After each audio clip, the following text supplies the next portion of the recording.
Boa noite. Está começando na sua TV Brasil Oeste, canal 8, o programa Veracidade.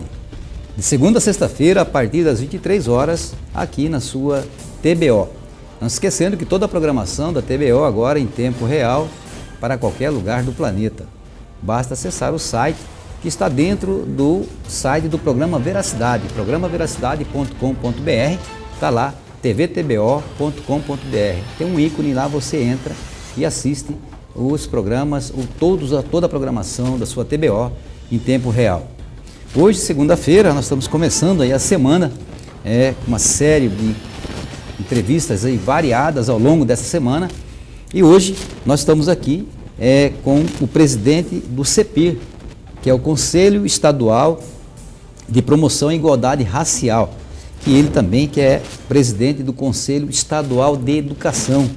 Nós vamos falar com o Carlos Alberto Caetano sobre esse trabalho muito importante, que é a questão do negro, e entrando em outras áreas, não especificamente do negro, e falar um pouquinho também de educação, que realmente é o mote, é o forte, é a válvula propulsora de conhecimento, de cultura, de formação do cidadão, e para isso nós estamos aqui falando, e vamos falar e vamos conversar com ele e com você, telespectador, com o presidente do CEPIR, Carlos Alberto Caetano. Boa noite, presidente. Boa noite. Quero agradecer a sua participação aqui no programa, agradecer ao chamamento e, com certeza, poder aqui falar com o senhor discorrer aqui sobre os temas que a gente pode estar levando ao telespectador todo o conhecimento necessário e as informações de forma atualizadas. Eu quero também aproveitar CEPIR, Conselho Estadual de Promoção da Igualdade Racial. É uma sigla interessante e o telespectador, Carlão, quer saber o que é o CEPIR. O CEPIR, na verdade, é o conselho que iniciou-se a partir de 1989 com o objetivo de trabalhar as políticas de igualdade racial no estado de Mato Grosso. Hoje, o Conselho de Promoção da Igualdade Racial vem atuando em todos os lugares do estado de Mato Grosso.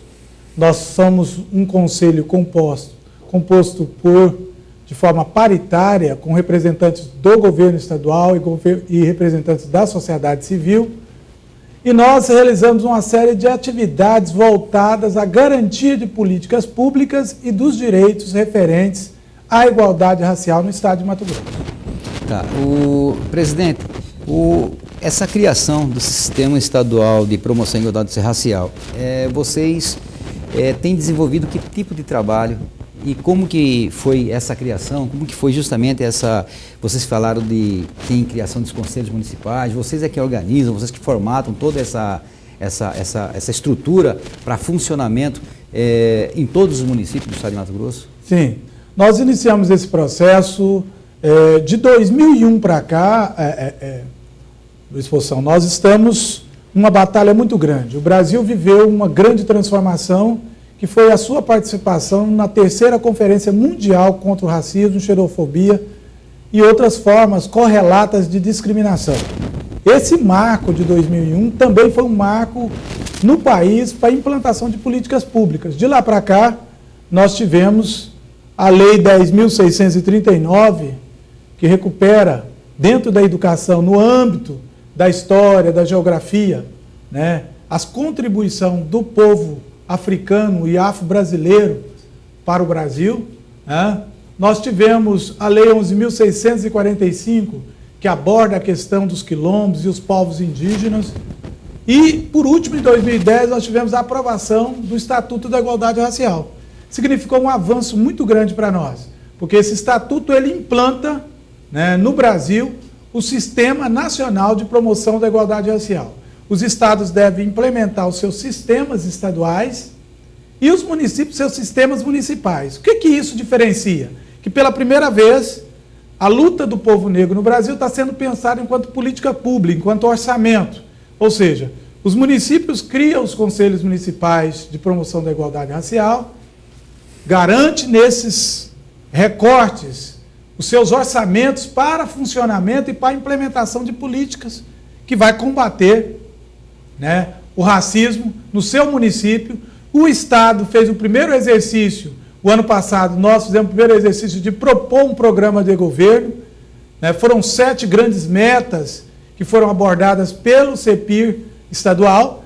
Essas metas entrou no nosso orçamento do Estado, né, para 2015, e esse ano é um recurso ainda muito pequeno, mas nós já temos um pouco de recurso para iniciar nossas ações no sentido de apoiar, né, as várias iniciativas que estão voltadas para o combate ao racismo e para o fortalecimento e promoção da igualdade racial no Estado de Mato Grosso. Presidente, eu queria até fugir um pouquinho desse foco dessa nossa discussão, nós temos uma sequência aí até para ser obedecida. Eu gostaria de saber do senhor, hoje, por exemplo, a gente fala dessa questão da discriminação e a gente vê muito pontuado os grupos ou associações que realmente fazem esse trabalho diretamente na busca justamente do combate a essa discriminação. Eu fico assim, eu vejo, por exemplo, o GRUCOM, eu vejo, o senhor falou agora da criação dos conselhos municipais, tem o CEPIR que tem a sua atuação e tem um trabalho desenvolvido, mas a gente percebe que não há uma divulgação do que vocês estão fazendo. Então muitas pessoas desconhecem e às vezes até determinadas pessoas, não necessariamente só o negro, que passa por um processo de discriminação e não existe como recorrer ou a quem pedir socorro. Eu gostaria que o senhor colocasse de que forma isso pode ser driblado, de que forma a população pode ficar sabendo do que vocês estão sabendo e até mesmo dos direitos dela com relação a esse processo que ainda impera, não só no estado de Mato Grosso, como no Brasil, como no mundo, que é a discriminação racial. Bom, o CEPIR hoje, nós temos funcionado recebendo denúncias e nós fazemos esses encaminhamentos no nível político.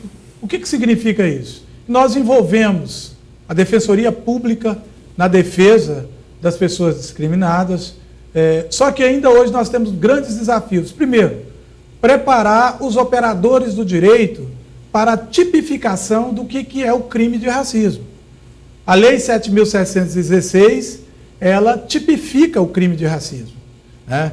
Mas muitas vezes, quando há a discriminação racial, esse crime é descaracterizado nos boletins de ocorrência, né? Então é preciso que quando nós sofremos um ato de racismo, que a gente de fato procure o órgão como o Conselho Estadual de Promoção da Igualdade Racial, procure, né, a CEPI, que hoje é a Superintendência de Promoção da Igualdade Racial, para que nós possamos acompanhar essa pessoa que foi discriminada. Porque muitas vezes o crime de racismo já morre lá no boletim de ocorrência, né?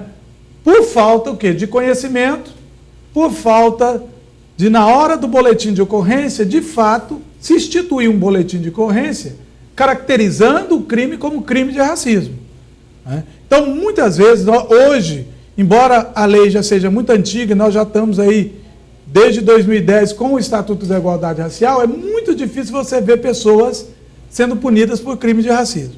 Mas quando o senhor fala que morre lá, justamente lá onde era para fazer o boletim de ocorrência, ali acaba, por quê? Não tem materialidade? O que está faltando? Não, o que está faltando? Nós precisamos preparar esses operadores de direito. Delegados, escrivão, né? Hoje, defensores públicos, promotores, a maioria deles não conhecem as legislações referentes ao racismo, né? E quando conhecem, não tipificam, né, esses crimes como sendo crimes de racismo. Fala-se atentado ao pudor, uma série de outros crimes, mas não aqueles crimes tipificados pela Lei 7.716, que é a famosa Lei CAO, né, que mesmo com o Estatuto da Igualdade Racial, ela não foi extinta, né, ela vai tipificar o crime no estabelecimento público, o crime no cotidiano, o crime de racismo no cotidiano, e é a partir dessa legislação que nós, ao instituirmos o boletim de ocorrência, né, podemos garantir que o crime de racismo seja de fato inafiançável e imprescritível, conforme diz a nossa Constituição. Porque se ele ganhar uma outra característica, ele passa a ser, né, tipificado como sendo outros tipos de criminalidade, o que faz com que a pessoa que pratica o racismo não seja devidamente punida. Presidente, efetivamente, existe algum fato já concreto onde houve a punição? Nós tivemos aí, na verdade, nós estamos hoje com poucos casos de punição de crimes de racismo. Nós aqui, em Mato Grosso, nós não temos nenhum caso, né, que nós conhecemos em que a pessoa que foi, de fato, discriminada tenha sido garantido o seu direito, né, para que ela pudesse, de fato, encaminhar, enquanto sendo vítima, a questão do racismo. Então, esse é um problema muito sério para nós, né, porque, assim, o limite do que vem a ser a ideia do imprescritível, né, e do inafiançável. Né? Então, na verdade, não se tem crime caracterizado como crime de racismo. Embora você tenha no cotidiano o tempo inteiro a discriminação racial, os órgãos, né, ligados ao aspecto jurídico, ao aspecto dos operadores de direito, não fazem valer aquilo que é o direito dessas pessoas que são discriminadas. Então, assim, nós temos hoje comunidades inteiras, como comunidades inteiras quilombolas, que ainda estão sem escola até hoje. Nós pegamos o Piraim, por exemplo, em Poconé. Recentemente foi, né, feito as denúncias, que lá existe mais de 30 jovens, adultos, fora da escola. Nós temos denúncia das empregadas domésticas, na sua maioria que são negras, que não recebem seus direitos. Nós temos denúncias de racismo na escola, o bullying racial hoje ainda é muito forte, né? E nas escolas nós estamos enfrentando isso, né? A Lei 10.639, ela aprovou, né, que nós tenhamos a contribuição dos afro-brasileiros e dos africanos na escola. Mas a escola ainda não está preparada para isso. Falta a escola colocar no seu projeto político-pedagógico as ações que irão trabalhar com os alunos. Agora, não pode ser só no 13 de maio e no 20 de novembro. Tem que ser durante o ano inteiro. O que nós vamos trabalhar sobre a questão do negro e da África na geografia? O que vai ser trabalhado na história, na matemática, no português? Quer dizer, e nós sabemos que existe contribuição em todas essas áreas hoje. Existe um material maravilhoso aí que foi sistematizado pela Unesco, contando a história da África em todos 8 volumes, em toda a sua história, né? E a gente percebe que o que está faltando por exemplo, nós temos uma formação de professores voltada para a diversidade, principalmente para o combate ao racismo. É preciso que, né, nós possamos implementar políticas. Por exemplo, nós estamos com 109 áreas mapeadas de quilombo no estado de Mato Grosso. 109 áreas. 109 áreas. Presidente, nós vamos fazer o seguinte, eu acho até interessante, queria interromper o senhor, nós vamos falar sobre essas 109 áreas daqui a pouquinho, depois dos nossos comerciais.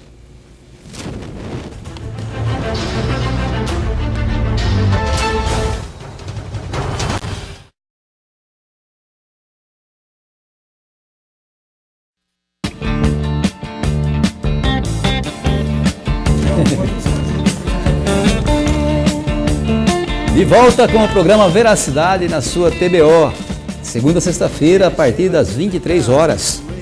Hoje, segunda-feira, né, uma semana que já começou a segunda, mas para nós aqui já estamos começando e terminamos. Daqui a pouco já é meia-noite, já está virando aí a noite. Mas não se esqueçam que nosso WhatsApp está 24 horas ligado, 9974-1213.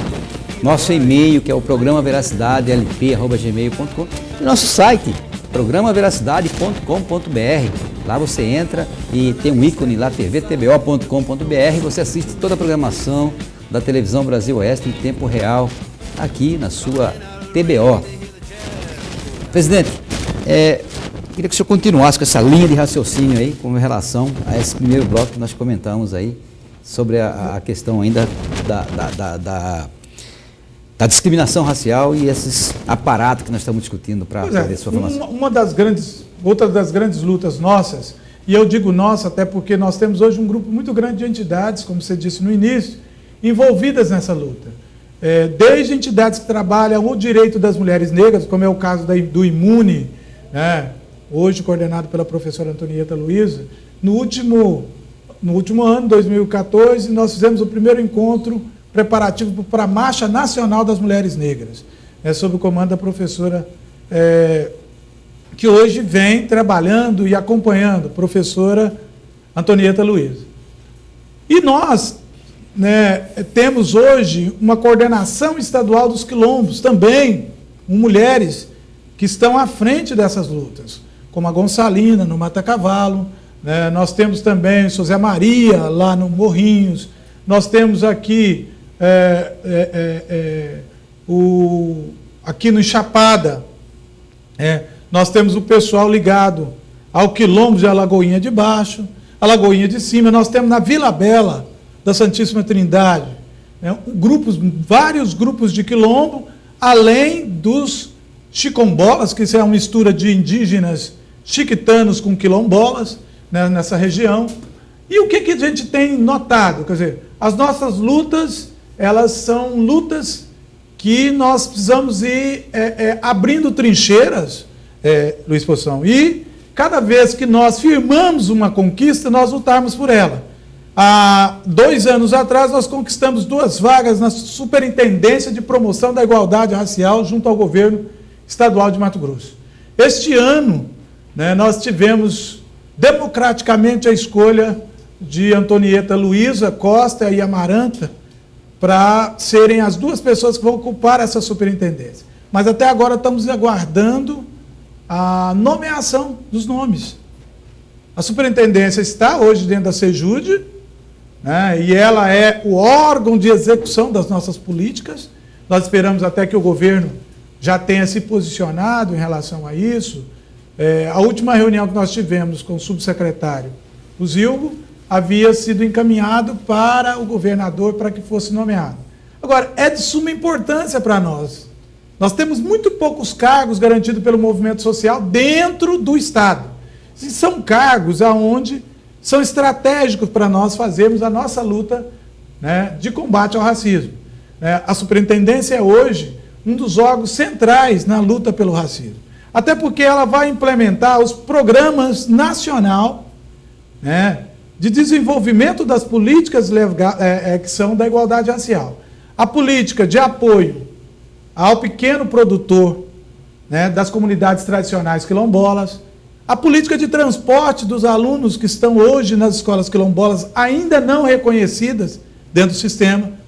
Embora nós tenhamos 109 áreas mapeadas, nós temos 7 escolas reconhecidas. E as demais escolas? Qual vai ser o trabalho para que a gente garanta que essas comunidades estejam sendo ouvidas, em relação à educação? A Convenção 69 nos garante que os povos indígenas e povos de quilombo deverão ter o direito à consulta prévia, ao serem abordados nas políticas de educação, de saúde e mesmo na luta pela terra. Mas está acontecendo isso? E ainda hoje isso não está acontecendo. Então é isso que nos preocupa. Nós esperamos que nesse novo governo a gente consiga se fortalecer, E tudo indica que o início das discussões leva para isso. Nós fomos esse primeiro momento, nós já conseguimos apresentar, uma proposta ao governo. Nós conseguimos também implementar um pouco de recursos junto ao orçamento. Estamos discutindo isso. Os cargos já estão, na Casa Civil. Nós temos hoje algumas pessoas do movimento negro nomeadas dentro do governo. Por exemplo, a saúde, a área da saúde, ela é extremamente importante para nós. Nós temos hoje doenças específicas da população negra. O caso da anemia falciforme, por exemplo. A grande maioria do nosso povo é acometido por essa doença. Nós precisamos que a rede pública de saúde tenha o teste, da anemia falciforme. Hoje, somente o Hospital Júlio Miller faz esse exame. E nós precisamos que o exame esteja em toda a rede. É como se fosse o teste do pezinho. Mas a doença falciforme ela só pode ser evitada se o teste for feito quando a criança nasce. Porque quando ela é adulta e ela tiver um relacionamento com outra pessoa, né, que tem a célula, né, falserizada, já é inevitável a doença.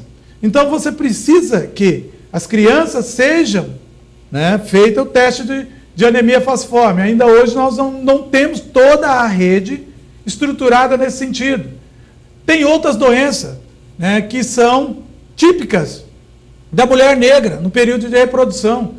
Isso nos preocupa, porque ainda hoje nós estamos conquistando espaço dentro das áreas de políticas públicas. Né? As políticas de legalização das terras de quilombo.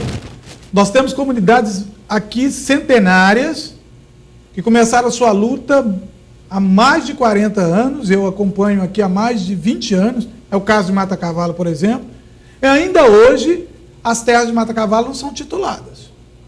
Né?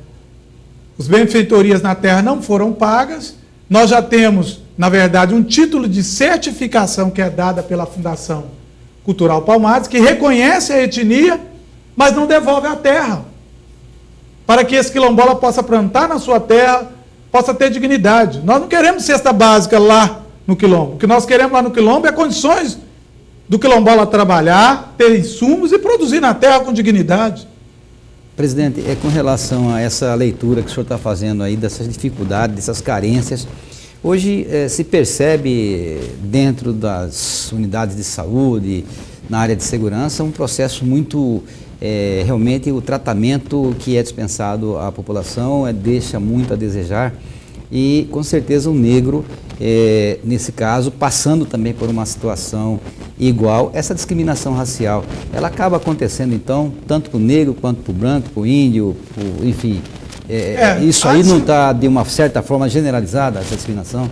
Olha, podemos dizer que o preconceito, né, nós temos ele em várias dimensões. Nós temos em relação ao preconceito de gênero, o preconceito de raça, né, e inclusive de condições econômicas. Agora, o racismo enquanto espaço social, nós chamamos de que esse racismo ele tem uma marca. Quer ver um exemplo? Políticas afirmativas. Hoje nós estamos implantando cotas na Unemate, mas nós temos hoje enfrentado a situação aquele jovem que antes não se colocava como negro e que hoje se coloca como negro porque existe uma cota na Unemate. Como enfrentar isso? Nós estamos enfrentando isso fazendo debate dentro da Unemate. Né? Nós queremos que as cotas que vêm para beneficiar, né, os indígenas e os negros nas políticas afirmativas do Unemate, de fato beneficie essas pessoas que sofrem o racismo de marca. Porque se nós tivermos aqui um branco e um negro, eles serem irmãos, se eles forem, né, atuar na sociedade e procurar emprego, é possível que o branco arrume e o outro não. Porque nós não estamos falando de um racismo como nós temos nos Estados Unidos, nós podemos pegar um avô lá da terceira geração, e ser ele branco, que é considerado negro quando nasce. Nós estamos falando de um racismo no Brasil que vem pela cor da pele. Né? Não importa a situação que o sujeito esteja. Se ele for negro, ele vai sofrer discriminação. E aí nós temos isso em várias situações durante o seu cotidiano. E é isso que a gente quer, né, combater, esse racismo de marca. Então hoje nós estamos criando espaços de controle sobre isso. Nós queremos que a cota na Unemate seja acompanhada. Né? Nós estamos discutindo com o Ministério Público, com a Unemate, com a reitoria, né, mecanismos para que a gente possa monitorar o aluno que participa da política afirmativa de cotas, para que esse aluno, de fato, seja aquele aluno que precise ser beneficiado pela política afirmativa. Né, que o indígena que está lá na faculdade intercultural seja aquele indígena que, de fato, tem o seu direito garantido. Nós estamos falando, né, de uma chaga que, se ela não for combatida com muita seriedade, nós não vamos exterminar esse tipo de preconceito. Então, veja bem, Uma coisa é o negro discriminado, mas como a gente vai para a mulher negra, ela é discriminada duplamente. Primeiro por ser mulher e segundo por ser negra. E aí a dificuldade é ainda maior para essas mulheres, que na maioria das vezes, né, elas não conseguem os melhores espaços no mercado de trabalho, os homens também não. E basta eu perguntar para você, quantos negros nós temos na Universidade Federal hoje? Daria para contar no dedo quantos professores negros. Quantos reitores negros, né, a gente tem hoje nessas universidades? Nós temos algumas pesquisas que têm demonstrado que uma universidade como a USP, em departamentos que tem 500 professores, existe uma única professora negra. Como é que nós vamos trazer a igualdade se o povo negro não está tendo as mesmas oportunidades de acesso? E há ainda aqueles que são contra as políticas afirmativas e contra as cotas. É porque não tem o julgamento de mérito.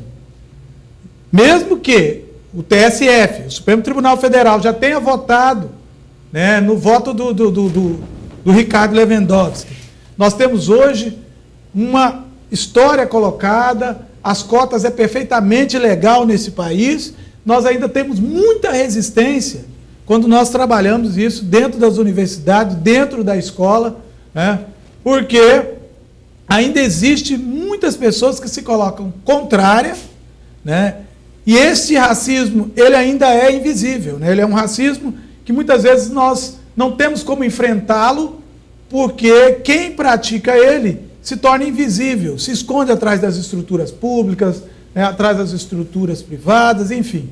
E aí o enfrentamento fica cada vez mais difícil, né? Presidente, então vamos continuar falando sobre essa resistência aí, desses benefícios, das cotas, enfim, de tudo que se possa estar beneficiando o negro, daqui a pouquinho, depois do nosso comercial.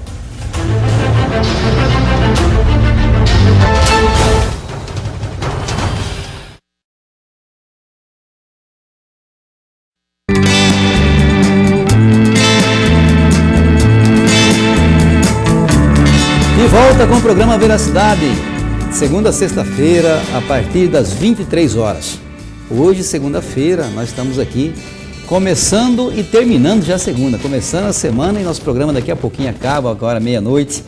Mas hoje nós estamos aqui com o presidente do CEPI, que é o Conselho Estadual, né, do Estado, né, da prevenção, não, da CEPI, promoção de igualdade racial. E o Carlão, que é muito mais conhecido como Carlão, é presidente também do Conselho Estadual da Educação. Presidente, o senhor colocou aí no segundo bloco uma conta a questão da resistência, né, que existem pessoas realmente que acabam escondendo, e a discriminação é um caso muito sério, muito sério. Você que está nos assistindo nesse momento sabe que é sério, e uma coisa que me chama muito a atenção é que quem deveria estar fazendo com que essa parte da sociedade que tem um significado importante, teve um significado importante na formação do nosso país, né, realmente deu essa válvula de crescimento no Brasil. Agora há pouco, 13 de maio, se comemorou aí a abolição da escravatura. Eu gostaria até que o senhor fizesse uma avaliação. O que se comemorou dia 13? O negro teve alguma coisa para comemorar? E eu gostaria também de aproveitar e também fazer uma outra pergunta. A bancada nossa no Congresso Nacional, no Senado Federal, como que está essa situação dos nossos deputados federais, nossos senadores, com relação a esse sistema de cota, a esses projetos que são impactantes, que vêm beneficiar diretamente o negro e que existe essa resistência que o senhor acabou de colocar? Então, nós no 13 de maio, nós na verdade aproveitamos para fazer as nossas reflexões. Entre as reflexões, a reconceituação histórica da luta do negro no Brasil. É muito pouco nós comemorar, embora tenhamos avançado em alguns sentidos que foram importantes. Nos últimos anos, criou-se a Secretaria Nacional de Promoção da Igualdade Racial, o Conselho Nacional. Nós estamos aí com uma política nacional de promoção da igualdade racial. Os estados se organizam para os sistemas estaduais, mas ainda hoje também nós enfrentamos, né, a resistência na educação, por exemplo, para que a gente possa implementar a Lei 10.639. Hoje, a nossa rede do Estado de Mato Grosso tem 743 escolas. É preciso que a Resolução 001 de 2013, aprovada pelo Conselho Estadual de Educação, seja parte do projeto político-pedagógico das escolas. É ali que o professor, é no projeto político-pedagógico que o professor vai organizar o seu conteúdo a ser ministrado na sala de aula, no cotidiano. Então nós precisamos que a escola faça o exercício de fato garantir que essa discussão do racismo venha para dentro da escola. Hoje, a educação significa muito para nós. É a nossa grande arma de luta. E nós temos ainda muita resistência, né? Mas estamos avançando, é devagar. Nós temos hoje uma comissão de educação da Assembleia Legislativa que está debatendo o tema. Tivemos agora no dia 11 o debate sobre a questão da Lei 10.639 e 11.000, que foi trazida pelo presidente da Comissão de Educação. Discorre sobre o quê? Essa lei, ela faz o debate de qual o papel, né, que o professor, que a escola deve ter em relação à educação étnico-racial.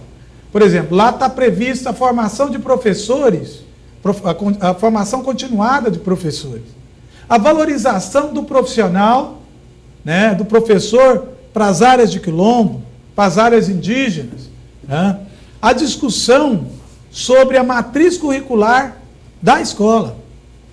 Então, nós queremos que a escola vivencie, né, a luta contra o racismo. Agora, para ela fazer isso, ela tem que fazer no cotidiano. E isso tem que ser pauta de cada professor, independente da sua disciplina. E aí vem o desafio, quer dizer, nós precisamos preparar a docência, preparar os gestores das escolas para dominarem, né, esses conteúdos, para que elas possam, de fato, né, ajudar a nós acabarmos de uma vez por todas com essa questão do racismo, né, nas escolas, no cotidiano. Essa resistência seria minada ali na raiz. Na raiz. Não, podemos dizer o seguinte, olha, é quase que impossível eliminar de uma vez o racismo, mas nós podemos ter uma sociedade onde é possível uma tolerância que crie uma situação em que a gente começa a promover as diferentes etnias de maneira que nós consigamos garantir a igualdade racial a todos, a igualdade do acesso. Hoje não é surpresa para ninguém, e aí é importante, por exemplo, em relação ao Congresso Nacional, a nossa bancada, nós temos 8 deputados federais, 7 deputados federais votaram a favor da redução da maioridade penal. Nós sabemos que a grande maioria desses jovens que hoje, né, estão nos centros de reabilitação, nas delegacias, são jovens negros. O mapa da violência nos mostrou isso, nesse retrato. 2011, nós tivemos de 50.198 homicídios, nós tivemos 20.852 que foram jovens negros, uma população de 37.453 em 2011. Ou seja, é uma verdadeira guerra civil contra os jovens negros nas grandes capitais desse país. Todos vêm a óbito. Todos vêm a óbito, ou seja, são números reais. Nós estamos lidando com um recorte, né, de violência em que 51 jovens são mortos a cada dia, em cada 19 horas. Isso é um dado muito alarmante. E quando a gente discute, né, a redução da maioridade penal, sobretudo nós não estamos falando da redução da maioridade penal para todos os jovens, igual condição. Você acha que nós sabemos vai pagar por isso? Quem paga o maior preço por isso são os jovens negros. Já estão pagando. Basta nós olharmos as cifras. Basta nós olharmos os indicadores da violência e do mapa da violência, né, que embora tenha diminuído em algum sentido, não diminuiu nada quando a gente faz o corte de raça e cor.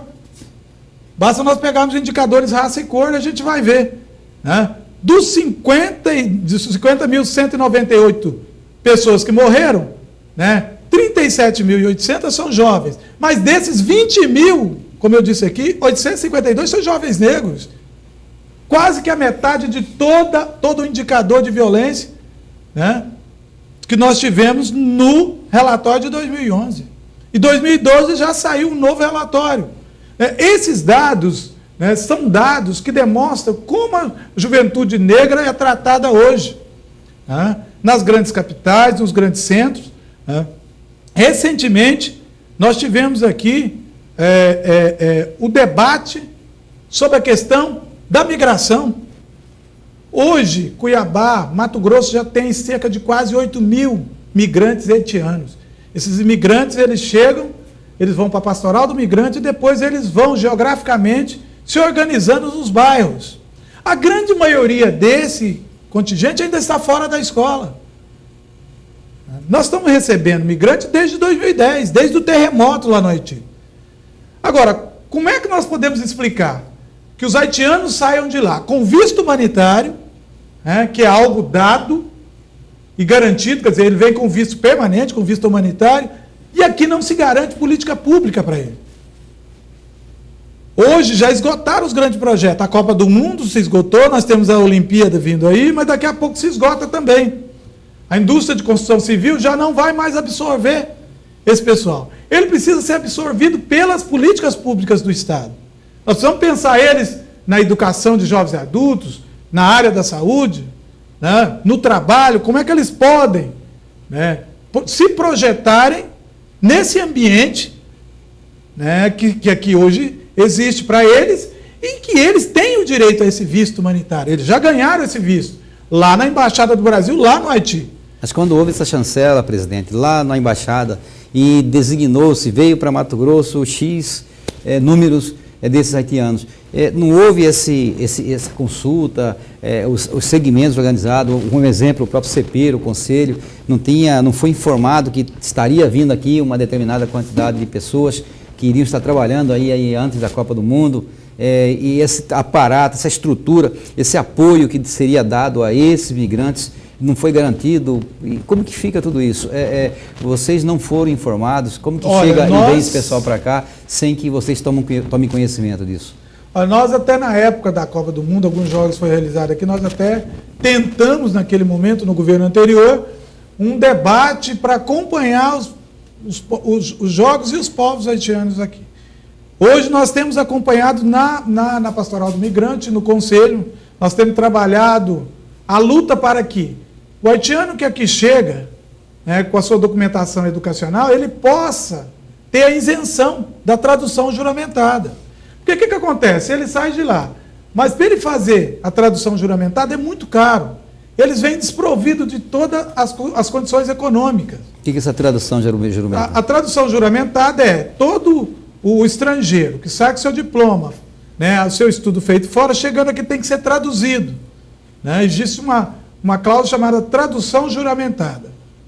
O documento, só depois de passar pela tradução juramentada, pode a pessoa pegar esse documento para se matricular, para fazer, né, a sua equivalência de estudo, né, quando ele tem nível superior.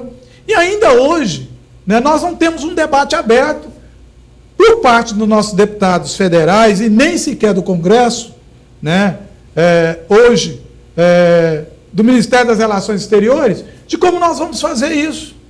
Quer dizer, é preciso que, se o migrante recebeu de fora o visto humanitário, que ele tenha todas as condições de poder sobreviver aqui. Quando é que nós vamos implantar na rede de educação o português para estrangeiro como disciplina permanente de nossas escolas em todos os âmbitos?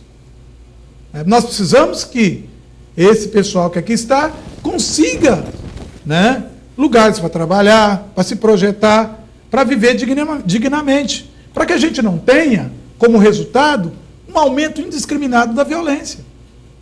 Né? Então é preciso que a gente faça isso agora. Agora, aqui ainda é o momento. Eles são um povo muito solidário. Os haitianos hoje estão completando 18 anos. Dia 18 é o dia da bandeira do Haiti. Né? Desde 1781 foi o primeiro povo a fazer a sua independência, né? Um povo aguerrido. E a gente vê nos olhares deles, quando a gente conversa com eles, a vontade de vencer, a valorização do estudo, mas nós precisamos preparar a rede para isso. Nós já começamos essa discussão. O ano passado o Conselho conseguiu implantar na Escola Levegildo, com o apoio dos diretores, com o apoio de um grupo muito grande, nós implantamos algumas salas de aula que começaram a atender os haitianos, e isso continua. Hoje tem uma atividade deles lá no Seja Mira, né? Eles também estão matriculados ali, estão começando a se organizar. Agora, nós precisamos que todas as escolas, né, comecem a adotar a matriz curricular do crioulo, que é a língua nativa dele. Ele precisa aprender o português e nós precisamos também preparar pessoas que façam a tradução bilíngue até que ele saiba o português, né? Nós temos hoje médicos trabalhando de servente, engenheiros trabalhando de servente, porque não tem ainda o seu reconhecimento, né, do seu diploma educacional. Muito, né? triste isso. E isso para nós é uma perda, porque nós podemos ter aqui também um investimento desses profissionais. Profissionais que estão vindo, que são médicos, que não podem atuar por conta dessa questão. Né? Presidente, vamos fazer o seguinte, vamos continuar falando um pouquinho sobre essa questão e até do caos social que pode ser causado por falta aí de um planejamento. Quando eu falo planejamento, eu não falo de prefeitura, eu falo do governo do estado, eu falo do sistema como um todo, envolvendo a União, estado e município. Daqui a pouquinho, depois dos comerciais.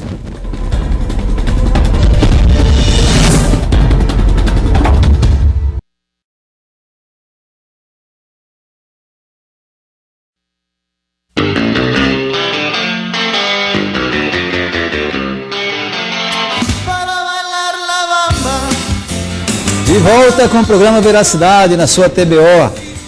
Nosso WhatsApp 9974-1213, nosso site programaveracidade.com.br. Nós estamos hoje aqui com Carlos Alberto Caetano, né, que é presidente do Conselho Estadual de Promoção e Igualdade Racial e além de presidente do Conselho Estadual de Educação. Nós estamos falando aqui da questão dos migrantes haitianos, que são nossos irmãos que estão aqui, e falando um pouquinho dessa situação, né, que causou da falta de um planejamento, da falta de realmente de organização. O CEPIR, que é o Conselho Estadual, né, de Promoção da Igualdade Racial, tem acompanhado tudo isso e chamou atenção bastante esse fato que o presidente Carlos, conhecido como Carlão, está falando aqui da questão de médicos haitianos que estão aqui hoje trabalhando até como servente de pedreiro. Mas como que vocês, todos estão trabalhando com pedreiro e como que de uma hora para outra descobrem que tem um médico na equipe? Sim, nós tivemos uma denúncia, na verdade, chegou até nosso conhecimento, uma denúncia de uma pessoa que foi abordada numa confusão entre o encarregado da obra lá do aeroporto e, né, das pessoas que trabalhava, e quando essa pessoa foi abordada pelo o encarregado da obra em relação a encaminhá-la a uma delegacia, nós descobrimos que o servente era, na verdade, um médico formado. E que, na verdade, ele também já estava trabalhando de uma empresa que estava subterceirizada para outras empresas, há mais de 18 dias sem receber, né? E que naquele momento que ele estava reclamando a sua condição, inclusive para sobrevivência, né, ele foi abordado com violência e, se não houvesse uma intervenção naquele momento, ele seria levado, com certeza, né, para ser detido. Agora, nós, quando tivemos agora na Pastoral do Migrante, a gente viu casos similares. A grande maioria que vem com curso superior, né, eles não são incorporados dentro da sua profissão. Por quê? Às vezes por fato de não falar a língua, e aí tem um outro problema, não é porque, primeiro que nós ainda não estamos preparados, né, para ofertar o português para o estrangeiro. Isso é um dado que eu levanto e que a gente precisa preparar nossas escolas para isso. Embora nós tenhamos o português enquanto disciplina, quando nós estamos falando do português para o estrangeiro, nós estamos falando de escolas, né, que podem funcionar na rede, mas também fora dela, que quando este migrante chega, ele tem condições de ter acesso à língua, né, e poder se movimentar minimamente para poder sobreviver dentro do nosso estado. Uma outra situação, e que nos preocupa bastante, já é foco de uma discussão maior entre nós, é de que nós precisamos, de fato, nos organizar para que esses haitianos, esses migrantes que aí chegam, possam ter os seus direitos garantidos em relação à educação. Se isso acontecer da maneira que deve acontecer, ou seja, nós temos que envolver o Ministério das Relações Exteriores, nós temos que envolver o Conselho Nacional, nós temos que fazer uma discussão no sentido de que eles tenham, né, o seu direito garantido. Que essas taxas que são cobradas de tradução juramentadas, que ela possa ser condicionada a uma outra situação que não, né, quem vem com o título humanitário, quem vem, né, garantido para cá como passe permanente. Essas taxas são muito caras, presidente? Elas são, às vezes, muito caras. A maioria delas são muito caras. E um outro dado é que esses imigrantes, a maioria deles, quando chegam aqui, já chegam sem nada. As travessias que eles passam para chegar até aqui, eles deixam tudo o recurso que eles garantiram para chegar até aqui. Alguns ficam até $6.000, uma travessia do Haiti até aqui. Mais de pelo R$15.000. Equador, pelo Quito. Né? Sem falar no risco de vida que todos eles correm até chegar aqui. Então, as rotas que estão chegando na Rondônia, no Acre, aqui, né, são um número muito grande, né, buscando os grandes centros, buscando os lugares onde eles possam sobreviver, né, mas esse recurso que eles adquirem antes de sair daqui, quase todo fica com os coiotes, que são as pessoas clandestinas que fazem essas travessias e que hoje o governo brasileiro, para evitar isso, já criou um órgão representante da embaixada lá no Haiti, mas mesmo assim, né, nós precisamos avançar nas políticas no Brasil, nos estados, né, e é isso, essa resposta que precisa ser dada. Quer dizer, nós precisamos agora nos organizarmos para fortalecer, né, essa migração que está aí. Presidente, isso é uma coisa assim, talvez eu esteja até extrapolando, mas isso não é uma maneira de estar escravizando esses haitianos, esses migrantes aqui, da forma como eles saíram, como eles chegaram, com uma mão na frente e outra atrás, como o senhor colocou, médicos trabalhando como servente. Isso não abre esse leque para que eles sejam escravizados aqui? É isso que a gente quer combater. A gente diz o tempo inteiro, e isso mexe muito com a sociedade quando a gente diz ainda que o racismo existe, mas se você procurar os direitos trabalhistas desses povos que trabalharam aí na indústria de construção civil, né, nesse processo da Copa do Mundo aqui, você vai ver quanto que eram os salários. Passavam de R$1.000, R$800, R$1.000. Assim, era uma mão de obra barata, né, uma mão de obra barata, e que a maioria deles, ao esgotar o trabalho, simplesmente fica sem nenhuma condição de garantia da sobrevivência. Quantos migrantes tem hoje em Cuiabá que vieram do Haiti? Olha, nós temos cerca de quase 8.000 migrantes. Na verdade, isso é um dado que a gente tem hoje já nos órgãos, no comissionado de refugiados e migratórios do Brasil. Agora, não dá para dizer precisamente, né, o número, porque o número aumenta a cada dia. A Pastoral do Migrante, se você for lá conversar com o pessoal, você vai ver que todos os dias chega cerca de 5, 6, 7, 8, 10, e aí... Não tem casa para eles hoje? Não, muitos estão na Pastoral do Migrante e eles, na medida que eles vão se empregando, eles vão saindo e vão ocupando os vários bairros. Agora é preciso que as escolas desses bairros os atendam. Que a saúde os atendam, né? E que eles tenham condições de sobrevivência. Senão vai virar um caos social. Exatamente. Nós temos aí o Duxon, que é coordenador de uma associação, eles estão se organizando, né? E eles têm lutado, têm se organizado, têm se estabelecido, mas isso é muito lento. E isso tem sido também, agora começou a ser objeto de uma discussão da Secretaria das Setas e da Sejude, mas é preciso intensificar mais isso. Né? Mas vamos aguardar, quem sabe não, o governador tem esse interesse, né, em estar resolvendo essa situação, assim, envolver a prefeitura, não só aqui dentro da capital, como no estado como um todo. Presidente, nosso tempo chegou ao final, quero agradecer a sua participação, a sua vinda aqui no nosso programa. Eu que agradeço aqui, né, ao programa Veracidade, a você, Luiz Poção, e a toda a sua equipe, a oportunidade que nós tivemos de vir aqui hoje, poder colocar um pouco do que nós estamos fazendo dentro do Conselho E pedir, né, como finalização, que a gente possa, enquanto sociedade, se envolver na luta contra o racismo.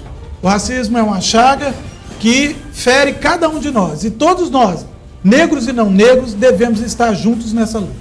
Obrigado. Aí, você telespectador que nos acompanhou até nesse momento, quero agradecer pela audiência. Quero dar um abraço ao meu companheiro Rinaldo. Dar um abraço no Rinaldo. E tenham todos uma boa noite e até amanhã, se o nosso grande arquiteto nos permitir.